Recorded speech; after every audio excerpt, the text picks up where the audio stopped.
Subscribe करें world history Hindi channel को और दबाएं इस बेल आइकन को ताकि आपको मिल सके हमारे हर वीडियो की अपडेट सबसे पहले।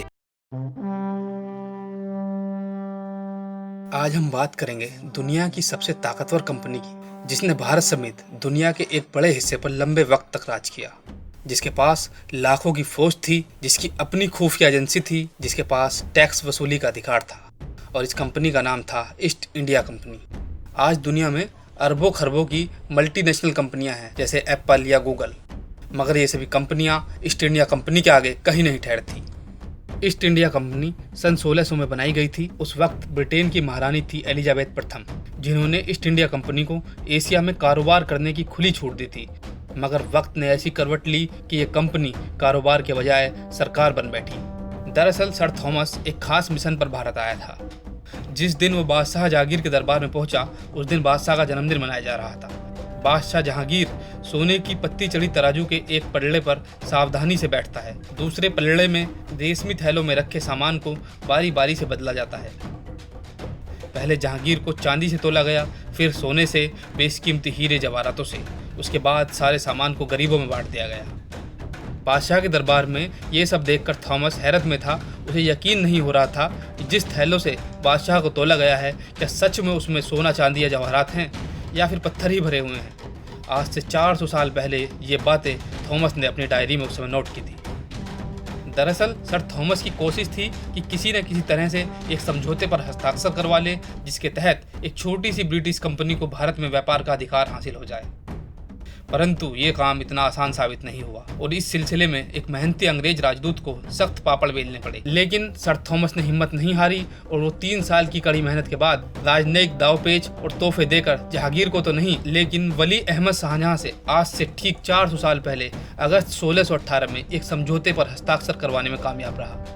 मुगलों की तरफ से आज्ञा मिलने के बाद अंग्रेजों ने भारत के विभिन्न तटीय शहरों में एक के बाद एक अपने व्यापारिक अड्डे स्थापित करने शुरू कर दिए, जिन्हें फैक्ट्रियां कहा जाता था। इन फैक्ट्रियों से उन्होंने मसालों, रेशम और दूसरी चीजों का व्यापार करना शुरू किया, जिसमें उन्हें जबरदस्त फायदा हुआ। लेकिन जल्द ही यह मामला व्यापार तक नहीं रुका, यह बहुत आगे निकल गया। अंग्रेजों ने अपनी फैक्ट्रियों में बड़ी संख्या में स्थानीय सिपाहियों की भर्ती करना शुरू कर दिया। अधिक समय नहीं गुजरा कि ये फैक्ट्रियां फैलकर किले और छावनी में तब्दील हो गई। जब कंपनी की सैन्य और आर्थिक हालात मजबूत हुए तो इसके अधिकारी स्थानीय रियासतों के आपसी लड़ाई झगड़ों में शामिल होने लगे। किसी राजा को सिपाहियों के दस्ते भिजवा दिए, किसी नवाब को अपने दुश्मन नीचे करने के लिए तोबे दे दी, तो किसी को सख्त जरूरत के समय पैसा भी उधार दिया। इस जोड़ तोड़ के जरिए उन्होंने धीरे धीरे अपने पंजे तटीय इलाकों से दूर तक फैला दिए।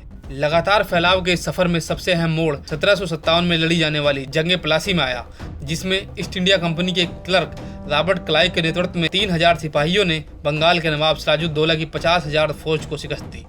जंग के बाद क्लाइव ने सिराजुद्दौला का सदियों से जमा किया हुआ खजाना समुद्री जहाज से लदवा कर बिल्कुल ठीक इसी तरह लंदन पहुंचा दिया, जिस तरह 18 साल पहले नादिर शाह दिल्ली की दौलत दोनों हाथों से निचोड़ कर ईरान ले गया था। लेकिन इसी दौरान बंगाल में आने वाले खौफनाक अकाल और उसके नतीजे में सूबे की 1/3 आबादी के खत्म हो जाने की खबरें इंग्लिस्तान पहुंचना शुरू हो गई थी, जिनका कारण लॉर्ड क्लाइव की पॉलिसियों को करार दिया गया। लॉर्ड साहब पर उंगलियां उठने लगी। करते करते नौबत संसद में अनुबंध पेश करने तक जा पहुंची। ये अनुबंध तो खैर मंजूर नहीं हो सका, क्योंकि उस जमाने में संसद के 1/4 के लगभग सदस्यों का खुद ईस्ट इंडिया कंपनी में हिस्सा था।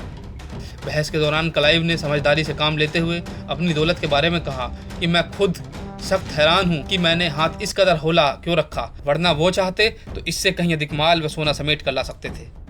लेकिन क्लाइव ने तमाम दौलत शाही खजाने में जमा नहीं कराई, बल्कि अपने लिए भी कुछ हिस्सा रख लिया, जिसकी कीमत आजकल के हिसाब से $3 करोड़ बनती है। इस पैसे से ब्रिटेन में एक शानदार महल बनवाया और व्यापक जमीनें खरीदी, जिसका नाम पलासी रखा।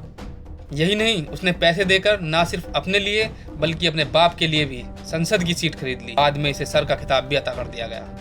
इस दौरान मुगल कुछ अपनी अयोग्यता और कुछ विदेशी हमलों से इस कदर कमजोर हो चुके थे कि वो दूर ही दूर से अंग्रेजों के रसूख को दिन दोगुना रात चौगुना बढ़ते देखने के अलावा कुछ न कर सके। ऐसे में प्लासी की जंग के सिर्फ आधी सदी बाद ईस्ट इंडिया कंपनी के सिपाहियों की संख्या 2.5 लाख के पार हो गई और उन्होंने बंगाल से निकलकर भारत के बड़े हिस्से पर अपना वर्चस्व कायम कर लिया। नौबत यहाँ तक पहुँच गई कि 1803 के आते आते दिल्ली के तख्त पर बैठा मुगल शहंशाह Shah Alam east India company के वजीफे पर आश्रित होकर रह गया। ये बात हैरान करने वाली है कि सारा काम ब्रिटिश सरकार ने नहीं बल्कि कंपनी ने किया, जिसका सिर्फ एक उसूल था, हर मुमकिन हथकंडे इस्तेमाल करके अपने हिस्सेदारों के लिए अधिक से अधिक मुनाफा कमाना। यह कंपनी लंदन के इलाके में छोटी सी बिल्डिंग में काम करती थी और स्थापना के 1 सदी बाद तक इसके स्थायी कर्मचारियों की संख्या मात्र 35 थी।